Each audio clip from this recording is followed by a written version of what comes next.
frères et sœurs, ce matin, nous sommes, n'est-ce pas, le 29 décembre. En d'autres termes, nous avons déjà vu 2025. Alléluia. Amen. Si certains n'entrent pas directement, je voudrais du haut de cette montagne vous présenter 2025. Amen. Vous êtes désormais entrés. Mais par la grâce de Dieu. Amen. Parce que Jésus a bien voulu ajouter une année, n'est-ce pas, à votre vie. Alléluia. Amen. Célébrez vos anniversaires en pensant et en croyant que c'est Christ qui veut que vous viviez encore. Amen. Non pas parce qu'un homme l'a fait pour vous. Non pas parce qu'un médecin l'a fait. Non pas parce que vous prenez des médicaments. Il y en a qui prennent des cachets mais qui meurent. Alléluia. Amen. Mais c'est Christ qui le veut et qui l'a fait pour vous. Amen. Donc la grâce de Dieu mérite d'être célébrée parmi nous ce matin. Alléluia. Amen. Je voudrais ce matin que les lecteurs qui vont nous aider prennent leur Bible. Je veux partager avec vous les textes qui vont être lus. Nous allons lire Philippiens 2, donc Philippiens chapitre 2, 4 à 7. Nous lirons, n'est-ce pas, Matthieu 1, le verset 23. Voilà. J'ai dit Philippiens 2, 4 à 7 pour les lecteurs qui vont nous aider parce que nous allons essayer d'aller un peu vite. Ensuite, Matthieu 1, 23. Et nous lirons également, n'est-ce pas, 1 Corinthiens 3, 16. 1 Corinthiens 3, 16. Voilà donc les textes qui vont partager tout à l'heure.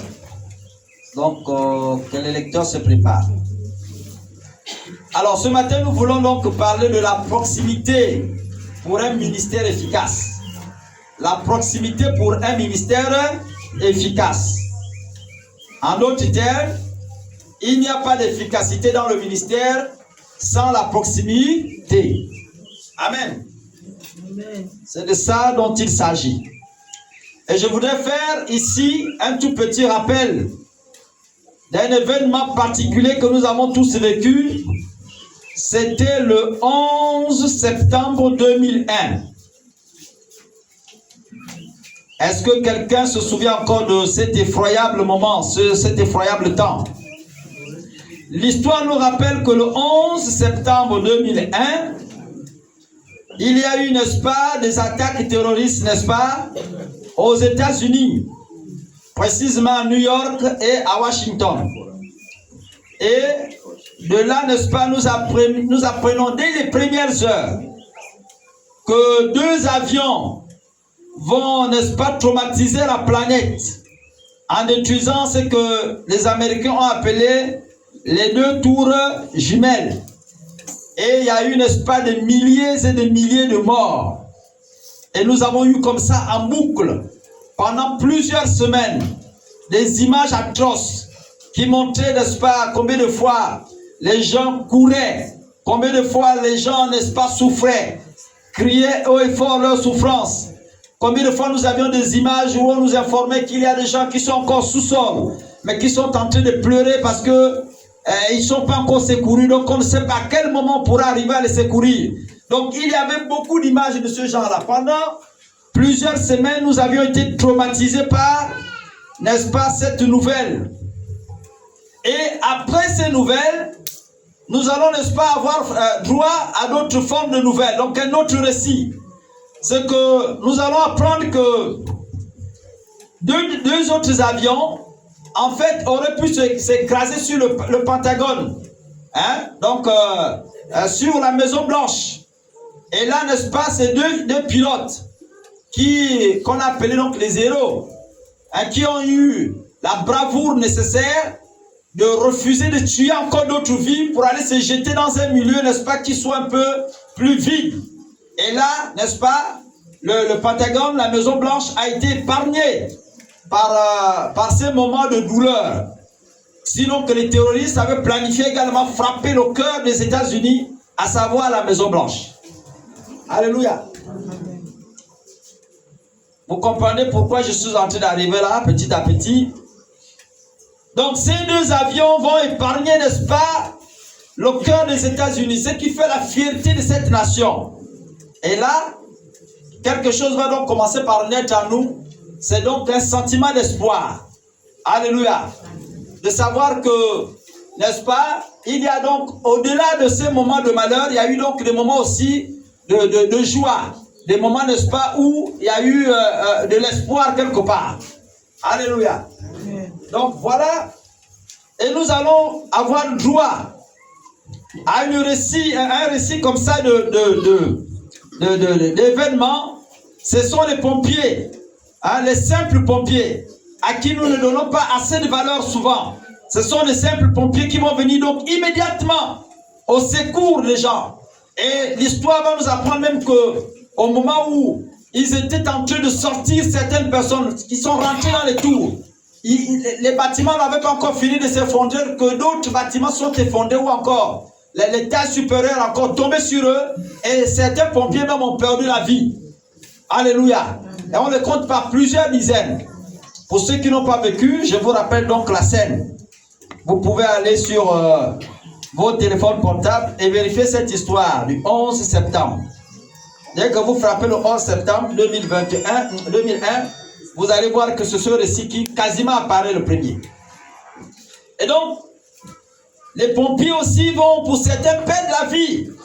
Parce que, n'est-ce pas, ils vont devoir se mettre immédiatement dans le feu de l'action pour chercher à sauver les gens. Et là, une chaîne volontaire des humains. On a droit, n'est-ce pas, on a vu des agents, hein, des militaires retraités venir secourir leurs frères.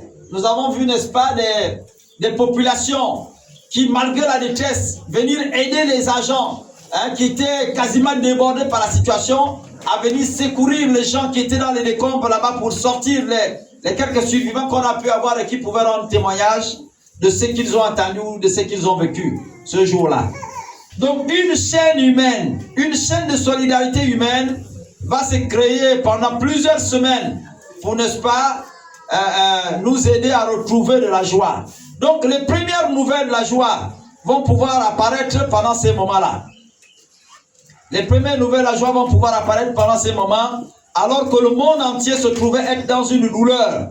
Qu'on le veuille ou pas, nous autres, nous pensions à certains de nos frères qui prient, n'est-ce pas, aux États-Unis, et qui pour certains sont des soutiens de beaucoup, hein, des missions dans ce qu'on appelle l'Hexagone, donc de partout dans le monde. Et on priait pour ces hommes. Seigneur, fais quelque chose. Ne permets pas qu'il arrive une telle douleur à nos frères et à nos sœurs. Alléluia. Voilà donc les effets de 2001, le 11 septembre. Et nous pouvons donc remarquer dans cette histoire que les premiers qui vont commencer à se manifester, ce que nous allons appeler les héros en ce moment-là, ce n'est pas Mike Tyson. Vous comprenez? On ne cite pas Tyson en ce moment-là. Et pourtant, quand on regarde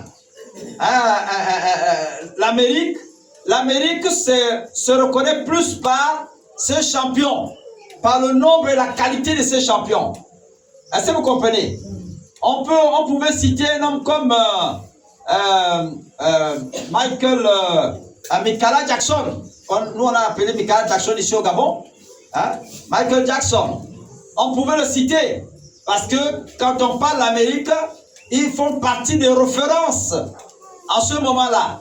Mais lui, il n'était pas là. Alléluia. Amen. Lui n'était pas là. Mike Tyson n'était pas là. Jordan n'était pas là aussi. Alléluia. Les meilleurs chanteurs et les chanteuses que nous avons, les Madonna, et on va citer qui encore, les Céline Dion, elle est quoi, canadienne? Céline Dion ou indienne, je ne sais pas trop, ou indienne, en tout cas, c'est leur nom. Et donc, toutes ces stars-là, dont nous avons souvent eu droit, n'est-ce pas? Ils n'étaient pas là ce jour-là. Ce jour-là, ce sont des simples pompiers. Des gens qui sont dans des casernes, qui n'ont de sens devant personne et devant rien, qui étaient des héros en ce moment-là. Alléluia. Amen. Ce sont eux qui étaient des héros. Bien-aimés. Dans les moments difficiles, la célébrité ne se reconnaît pas. La célébrité ne se reconnaît pas par vos titres, par vos trophées. mais c'est par votre proximité à donner du cœur pour les autres. Amen. C'est quand vous savez donner du cœur pour les autres que vous êtes reconnu, que Dieu est avec vous, que vous êtes la star. Alléluia. Que la gloire de Dieu éclate sur vous. La gloire de Dieu a éclaté sur les pompiers ce jour-là. Ils ont été reconnus comme étant les meilleurs, les vaillants soldats, parce qu'ils ont donné du leur, n'est-ce pas? Ils ont donné leur vie pour les autres. Et c'est ce qui fait qu'ils ont été, n'est-ce pas, reconnus. En d'autres termes, si les pompiers, les populations qui étaient là, les anciens militaires, n'est-ce pas, n'étaient pas proches de l'action, s'ils ne s'étaient pas engagés en ce moment-là pour donner du leur, on n'aurait jamais, n'est-ce pas, reconnu ces hommes-là comme étant les héros, comme étant les vaillants soldats. Mais c'est parce qu'ils étaient là, donc proches de l'action, que Dieu a permis que leur nom soit cité, que Dieu a permis que leur corporation soit citée en ce moment-là, comme étant, n'est-ce pas, des excellents fils et filles, n'est-ce pas, des États-Unis. Amen. Amen. Je voudrais donc que quelqu'un nous lise, Philippiens 2, 4 à 7. Philippiens 2, oui. 4 à 7. Que chacun de vous, au lieu de considérer ses propres intérêts, considère aussi ceux des autres. Et en vous les sentiments qui étaient en Jésus-Christ, lequel, existant en forme de Dieu, n'a point regardé comme une proie arrachée d'être égal avec Dieu, mais s'est dépouillé lui-même. En prenant une forme de serviteur, en devenant semblable aux hommes et ayant paru comme un simple homme. Alléluia. Amen. Voilà ce que Paul nous enseigne. Et ce récit historique que nous venons, n'est-ce pas, de faire, est à l'image, n'est-ce pas, de ce passage que nous sommes en train de lire. C'est à l'image du royaume de Dieu. Paul nous enseigne la réalité du royaume de Dieu.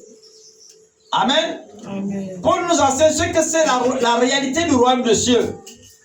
Et il dit que, pour prendre précisément le verset 7,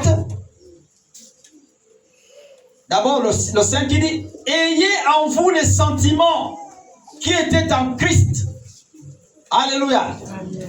Il dit « Ayez en vous les sentiments qui étaient en Christ. » Quels sont les sentiments qui étaient en Christ?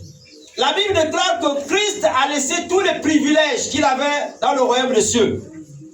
Alors qu'il est considéré comme le bras droit, très droit ou technique, plus technique même, n'est-ce pas, de Dieu. Il est considéré lui-même comme Dieu. Il est considéré comme la sommité des sommités spirituelles. Il pouvait s'asseoir et dire, mais envoyons un ange parler aux hommes. Envoyons un ange qui s'occupe des problèmes des hommes. Envoyons un ange qui parte guérir les hommes. Et il ne l'a pas fait. Il a dit, je laisse toute la grandeur que j'ai. Et c'est là où le verset 7 dit que, mais s'est dépouillé lui-même en prenant une forme de serviteur, devenant semblable aux hommes. Alléluia. Amen. Paul dit que notre Christ, celui dont nous sommes à l'image, il dit, il s'est dépouillé. Il a laissé toutes les grandeurs. C'est-à-dire, il a laissé toute la position confortable qu'il avait. C'est son titre. C'est un galon. Prenez tout ce que vous voulez, c'est diplôme. Il a laissé tout ça de côté et il a dit, je vais descendre sur la terre, m'identifier aux hommes et régler les problèmes des hommes. En d'autres termes, Christ proche de l'homme. Alléluia. Amen. Le royaume de Dieu est à l'image de ce récit. Bien-aimés frères, le chrétien est un dispensateur, n'est-ce pas, de la grâce journalière de Dieu. Le chrétien est un dispensateur, non seulement qu'il est le porteur de la grâce, mais il est également le dispensateur de la grâce journalière de Dieu. En d'autres termes, si vous voulez voir Dieu faire grâce à quelqu'un d'autre que vous avez besoin de vous déplacer, aller vers ces personnes-là. Vous devez partir vers eux. Alléluia. C'est vous qui apportez la grâce journalière de Dieu. Tu veux que telle personne soit touchée par la grâce de Dieu? Déplace-toi. pars vers la personne, impose-lui la main, prie pour lui, Dieu va le guérir. Amen. Alléluia. Amen. Il n'y a pas de ministère efficace à distance. Vous comprenez? Ce qui nous différencie, nous, l'église d'aujourd'hui, et l'église d'hier, c'est qu'eux, ils savaient obéir à la parole de Dieu. Quand Dieu leur disait, va à tel endroit, va faire telle chose, ils allaient immédiatement. Est-ce que vous comprenez? Quand Pierre est appelé par Dieu à aller vers Corneille, il ne tarde pas. Il se lève et il part vers Corneille. Et lorsqu'il arrive vers Corneille, la main de Dieu est sur lui, Dieu l'accompagne dans ses grâces, et la grâce de Dieu, n'est-ce pas, nous prouve que Dieu est là présent. Amen. Les ministères à distance, ça n'existe pas. Je suis chantre, je donne le répertoire au téléphone. Ça n'existe pas. Je suis évangéliste et puis je me mets, je dis Seigneur, je prie pour tel païen, qu'il soit guéri. Dieu a fait de toi un porteur, n'est-ce pas, un dispensateur, n'est-ce pas, la grâce journalière de Dieu. Ça veut dire que Dieu a besoin que tu te déplaces et que tu ailles à X endroit, chez X personnes, pour qu'il te révèle le message particulier qu'il a avec cette personne-là. Amen. Est-ce qu'on se comprend? Amen. Vous voulez vivre un ministère efficace? Soyez en contact. Alléluia. Amen. Seul le contact avec vos semblables, avec celui-là que vous souhaitez partager la grâce avec lui, bien-aimé, ferait de vous un homme et une femme efficace dans le ministère. Vous voulez voir les malades être guéris? Allez à l'hôpital. Vos mains apportent la grâce. Dès que vous poserez les mains sur ces malades-là, les malades seront guéris. Et vous rendez témoignage ici que j'ai vu le Dieu qui guérit à l'hôpital. Alléluia. Dieu n'a pas quitté le trône de grâce pour venir sur la terre là, parce qu'il n'a pas trouvé l'importance de le faire.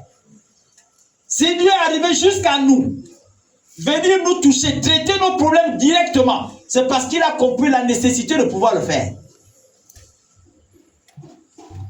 Beaucoup de gens aujourd'hui, nous sommes rentrés dans les ministères de distance, hein, où on veut tout faire au téléphone.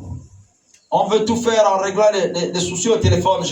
J'écoute certains, ils ont des prophètes qui les prêchent à la télévision ou à la radio. À la fin du message, on dit, bon, prenez votre gobelet ou votre verre d'eau. Si vous avez un peu l'huile d'olive, mettez-en à l'intérieur. Même une goutte, ça va aller. Et vous allez voir, Dieu va intervenir. Et là, il va commencer par prier. Beaucoup sont là, ils font ça. Oh Seigneur, interviens. Guéris la maladie de X. Seigneur, il ne dit même pas X, il dit guéris la maladie. Seigneur, touche les cœurs. Change les vies.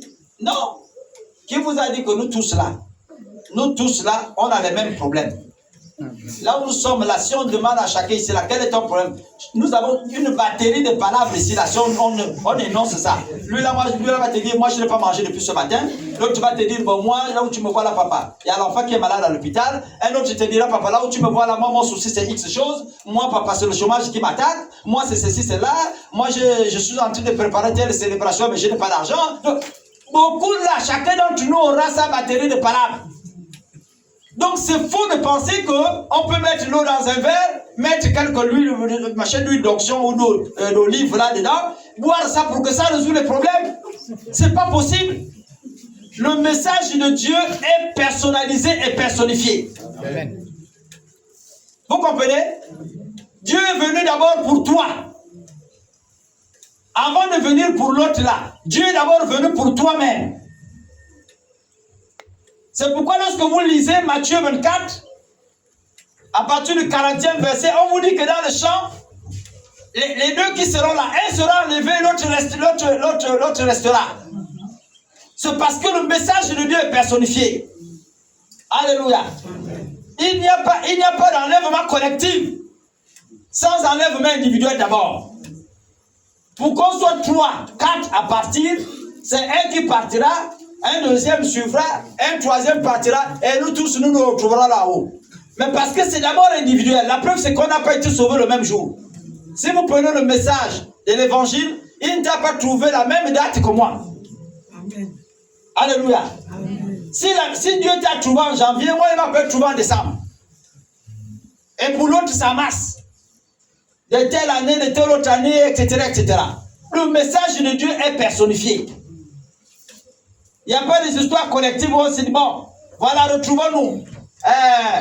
Wagon de prière. Hein, c'est tempête de prière. Voilà, créons tempête ou wagon de prière. Mettons-nous ensemble. Crions là pour régler tel problème. Ça n'existera pas. J'ai beaucoup de courage peut-être ce matin. Hein? Mais pour impacter, il faut être proche. Alléluia. Pour impacter, il faut être proche. Les histoires où on vous pompe ça là, de télévision, là, machin, c'est ça. Oh, moi, mon pasteur, c'est pasteur tel. Je le suis à la télévision, j'ai fait mon culte à la télévision. C'est faux. Ce que je vous dis là, c'est faux. Ce que vous faites là, c'est une fausse spiritualité. Vous comprenez? Les histoires où je m'assois à la maison, je peux prier seul à la maison. C'est une fausse spiritualité. La spiritualité voudrait que moi, pasteur Serge, je me mets à ton contact. Et quand je suis à ton contact, Dieu me révèle ce qui te concerne. Est-ce que vous comprenez? C'est ça là, la réalité. C'est pourquoi Christ lui-même il est descendu sur la terre là. Et les gens, quand les gens venaient vers Christ, le voir, ils mettent mon enfant est malade. C'est le seul et unique que j'ai là. Je n'ai pas fait d'autre enfant, c'est le seul. Jésus ne disait pas à un autre, va prier pour lui. Lui-même se levait, il priait. Il menaçait l'esprit et l'esprit partait. Vous comprenez? Amen. Si Jésus n'avait pas vu l'importance d'être au contact pour pouvoir sauver les gens, il aurait envoyé une autre personne tierce. Il aurait dit, bon, on m'a appelé, c'est vrai, mais vous partez. Vous comprenez ça? Mais Jésus ne l'a pas fait en ce moment-là. Parce qu'il savait l'importance d'être au contact direct de ce cas-là.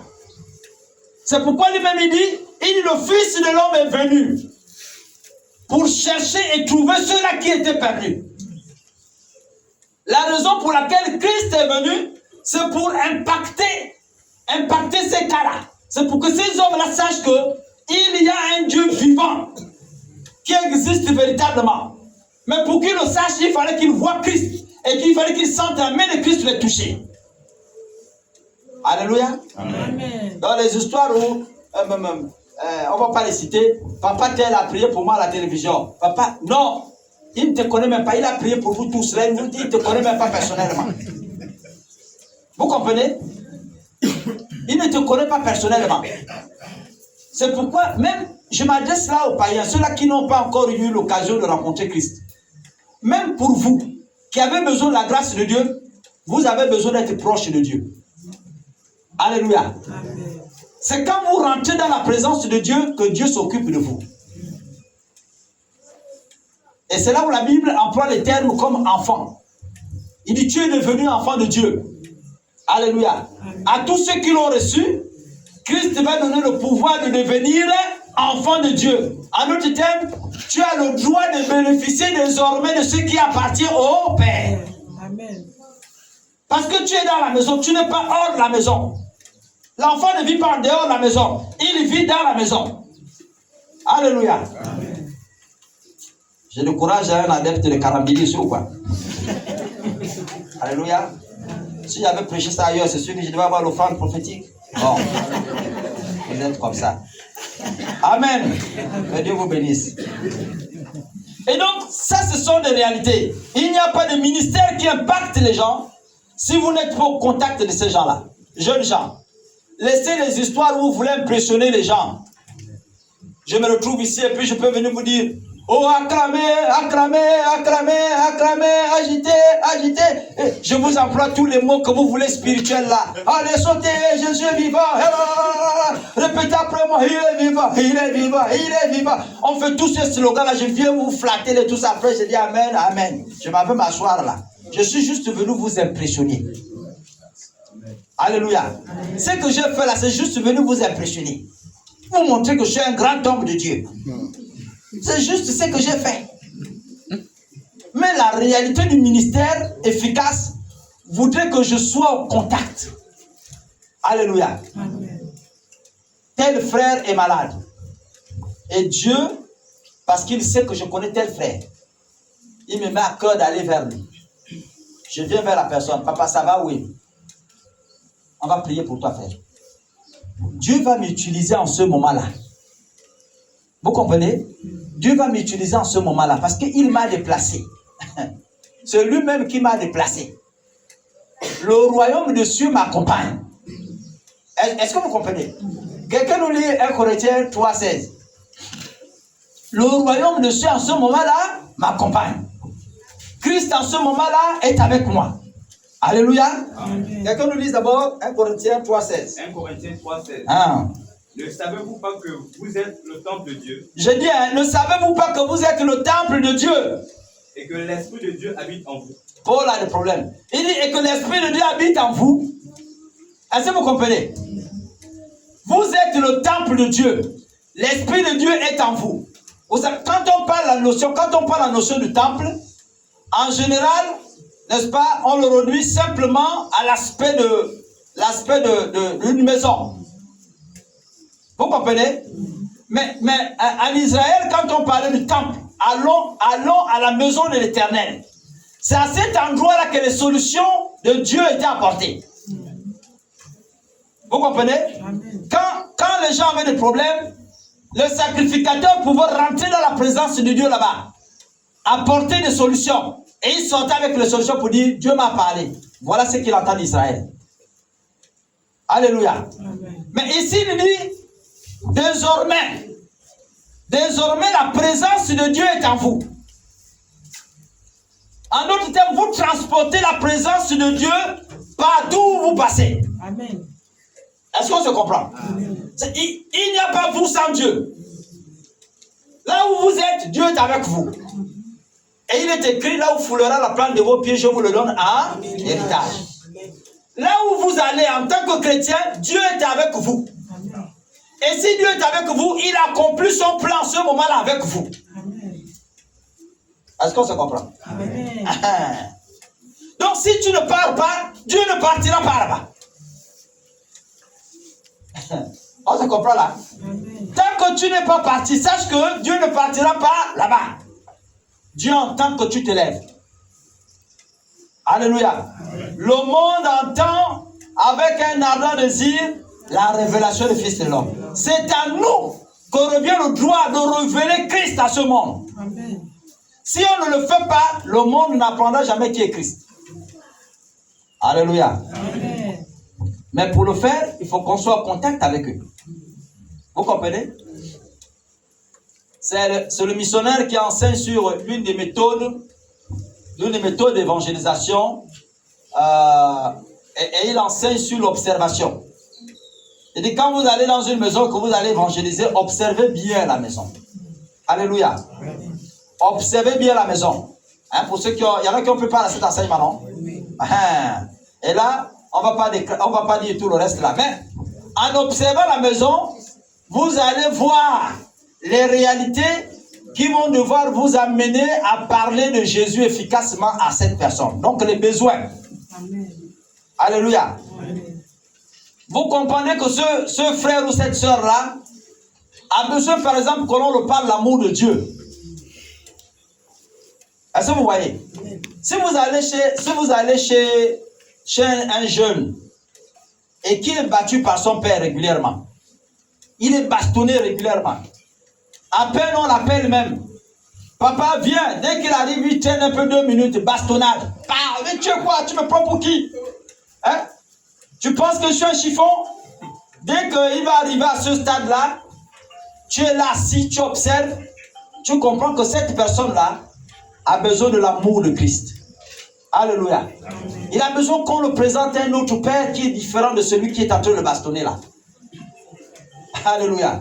Il a besoin de savoir que tous les pères ne sont pas pareils.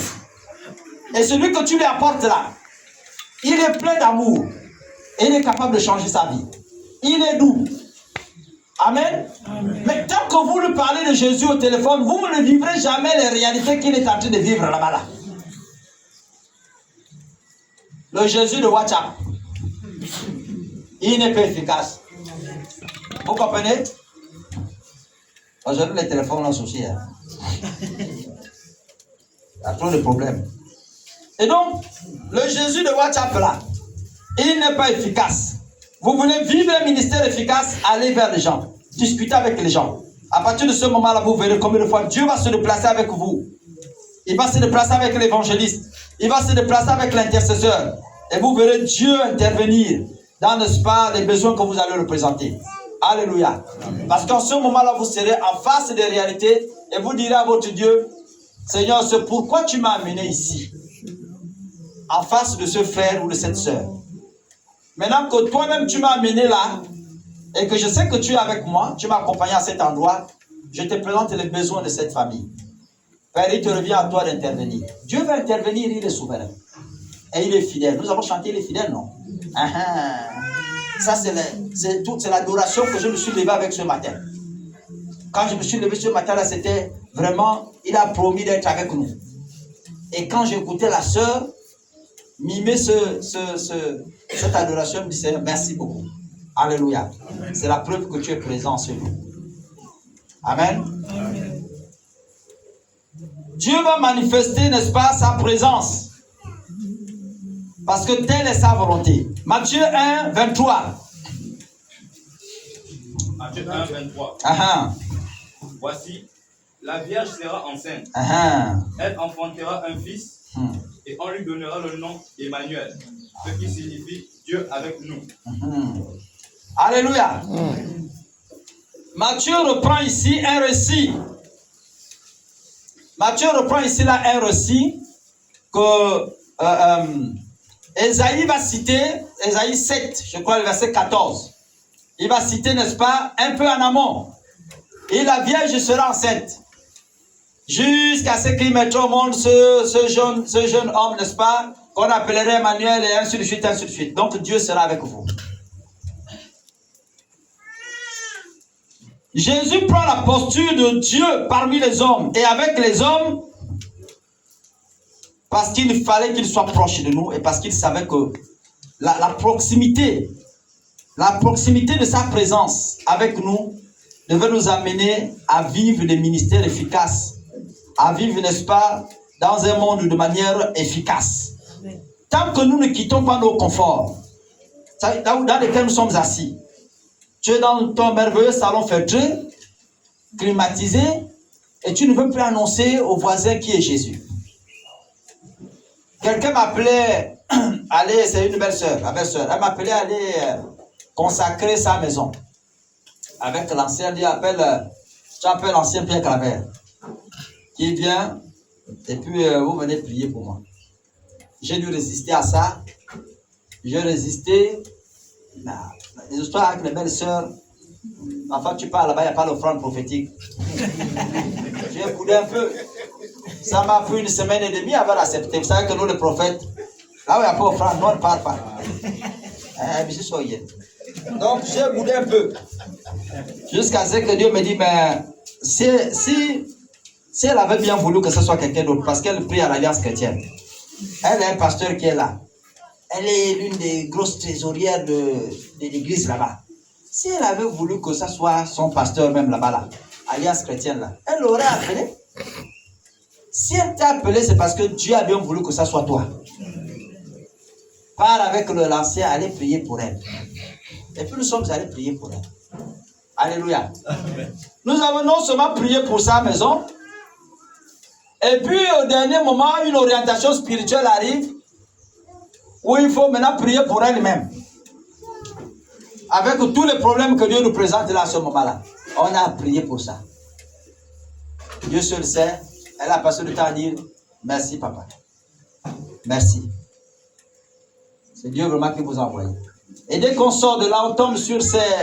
Elle avait réuni les ouvriers, le monsieur qui a fait les carreaux chez mon beau-frère, il doit être au Bamba, c'est pas trop. Et donc il est arrivé là. Il dit, mais toi là, je m'attaque maintenant à lui comme si on avait un problème particulier. Mais toi là, toi tu fuis Jésus pour quel problème? Ah oui, c'est devenu notre problème maintenant. Vous voyez comment Dieu utilise les gens. Et toi tu fuis Jésus pour quel problème? Oh papa. Et puis la belle-sœur me dit, il vient même à l'église là, parfois il tape 2-3 mois, on ne le voit même pas, il disparaît. J'ai dit, tu fuis Jésus. Moi, je ne sais pas qu'il a tué de fuir Jésus. Vous comprenez? Moi, je ne sais même pas qu'il participe au culte là-bas. Seulement, je lui dis là, vous demanderez à la Pierre Claver. Je lui dis, quand je le vois, je dis, toi, tu fuis Jésus pour quel problème? Toi là. L'homme là, tu fuis Jésus, tu as quel problème avec Jésus? Et puis là, je commence par le parler de Jésus. Alléluia. Je commence par le parler de Jésus. Et je me souviens qu'ils ont arrêté les travaux à ce moment-là, pendant que nous sommes en train de faire la prière. Et ils sont arrivés prier avec nous. Alléluia. Et après ça, j'ai dit, je bénis vos entreprises. Dieu m'a envoyé ici pour ça. Je bénis vos entreprises. Que vos marchés se multiplient davantage. Alléluia. Amen. Et donc, il fallait que je sois au contact de ces réalités spirituelles-là, au contact de ces personnes pour que Dieu m'amène à régler les problèmes du moment et qui étaient là présentement. Je l'aurais fait au téléphone que je n'aurais jamais parlé, n'est-ce pas, de Jésus à ce type-là. Alléluia. Amen. Et il n'aurait jamais su que Dieu m'a révélé qu'il a dit de fuir sa présence. Il a fallu qu'on soit là sur place. Vous voulez vivre un ministère efficace? Soyez proches. Alléluia. La proximité, c'est la clé pour le ministère efficace. Il n'y a pas, si vous voulez vous faire utiliser par Dieu, soyez proche de Dieu et soyez proche des autres. À ce moment-là, Dieu va vous utiliser. Alléluia. Amen. Vous voulez voir Dieu vous toucher, touchez les autres. Vous allez voir Dieu vous utiliser. Vous êtes le canal par lequel, n'est-ce pas, Dieu a prévu pour le salut de ces hommes, pour la transformation de ces femmes. C'est vous que Dieu veut utiliser. Les résistances que vous faites là, aussi longtemps que vous restez comme ça là, Dieu ne fera rien du tout. Vous comprenez? Aussi longtemps que vous voulez rester comme ça, Dieu vous parle de votre voisin, vous ne partez pas. Dieu vous touche par rapport à tel frère, à votre collègue, vous ne lui dites pas un mot. Vous ne voulez pas qu'on salisse votre réputation de directeur. Un directeur chrétien, non, ça là c'est des histoires, non. Moi je ne veux pas arriver à ça. Vous ne voulez pas arriver à ça. Sinon ça va salir ta réputation. Mais aussi longtemps que tu ne feras rien, Dieu ne fera rien. Pour te montrer que c'est toi qu'il veut utiliser pour ce cas-là. Alléluia. Amen. Si vous ne montrez pas Christ, vos enfants, vos parents, vos amis ne connaîtront jamais Christ. Et il dit, crois au Seigneur, toi-même d'abord, crois au Seigneur, Jésus. Tu seras sauvé, non seulement toi, mais avec toute ta famille. Amen. Alléluia. Amen. Donc si toi là, tu n'as pas commencé à croire, en d'autres termes, tu n'as pas commencé aussi à dire aux gens, voilà ce que Jésus a fait dans ma vie. Voilà ce que je témoigne. Et je vous encourage à suivre cette voie-là. Si tu n'as pas commencé à le faire, Jésus ne sauvera pas les autres. Alléluia. Amen. Nous sommes en train de chuter progressivement. Nous sommes en train de chuter progressivement. Quelqu'un nous lise encore, n'est-ce pas, Ésaïe 7, 14. Ésaïe 7, 14. Ésaïe 7, 14. C'est pourquoi le Seigneur lui-même vous donnera un signe. Voici, la jeune fille deviendra enceinte. Elle enfantera un fils. Et elle lui donnera le nom d'Emmanuel. Alléluia. Le Seigneur lui-même vous donnera, n'est-ce pas, un signe. Amen. Amen. Quand Emmanuel sera là à vos côtés, c'est-à-dire quand Dieu sera avec vous, Dieu vous donnera un signe. Il va vous montrer que c'est lui qui vous a appelé à faire telle chose. Amen. Alléluia. Amen. Quand Emmanuel sera là à vos côtés, toutes les fois que vous vous déplacerez pour aller à X endroit, Dieu va vous montrer un signe pour vous montrer qu'il est avec vous, il ne vous a pas abandonné. Amen. Alléluia. C'est lui-même qui a prévu qu'il sera là. Et donc nous n'avons pas de raison de nous inquiéter. Allons-nous, faisons ce que Dieu nous demande de faire. Et vous verrez Dieu intervenir.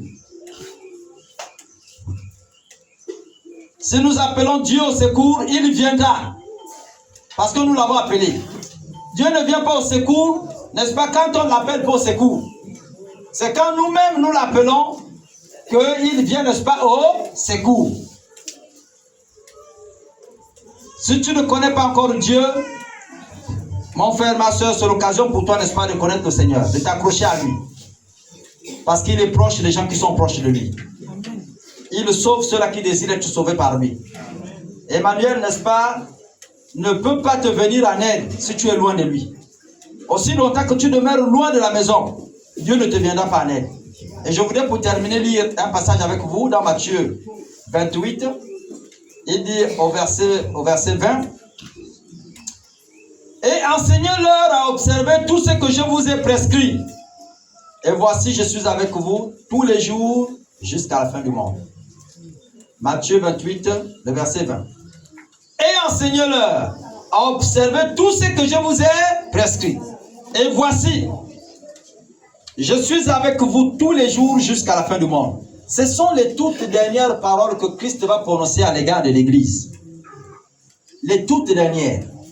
Et souvent, moi, je les appelle les paroles testamentaires de Jésus. C'est le testament que Jésus a écrit. Il dit, allez faites de toutes les nations des disciples. Alléluia. Amen. Allez faites de toutes les nations des disciples, les baptisant au nom du Père, du Fils et du Saint-Esprit. Et pour conclure, il va dire, il dit, et enseignez-leur à observer. Enseignez-leur à observer tout ce que je vous ai prescrit. Et voici, la promesse, et voici, je suis avec vous tous les jours jusqu'à la fin du monde. Vous voulez voir Dieu. Pour beaucoup d'entre nous, nous vivons des moments difficiles et on veut voir Dieu intervenir. La première des choses, sois proche de Dieu. Alléluia. Sois donc, n'est-ce pas, l'enfant qui rentre, qui demeure dans la maison. Ne reste pas loin de lui. Dieu ne peut pas t'impacter si tu es loin de lui, si tu demeures loin de sa présence. Alléluia. Amen. La deuxième des choses, pour toi qui es chrétien, il faut aller par ta présence impacter les autres.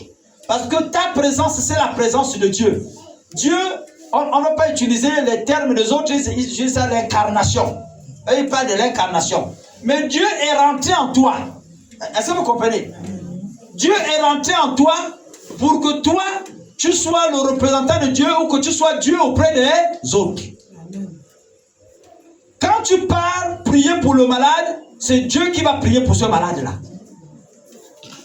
Vous comprenez? Quand tu touches le malade sur son lit d'hôpital, c'est Dieu lui-même qui va toucher le malade. Et c'est pourquoi les malades seront guéris au nom de Jésus. Parce que vous aurez prononcé le nom de Jésus. Et parce que vous serez là, vous aurez transporté le royaume des cieux. La Bible dit qu'il sera avec vous tous les jours jusqu'à la fin du monde. C'est-à-dire partout où vous allez partir, Dieu sera avec vous. Alléluia. Est-ce que vous croyez à cette vérité? Que l'Éternel Dieu vous bénisse et qu'il bénisse sa parole.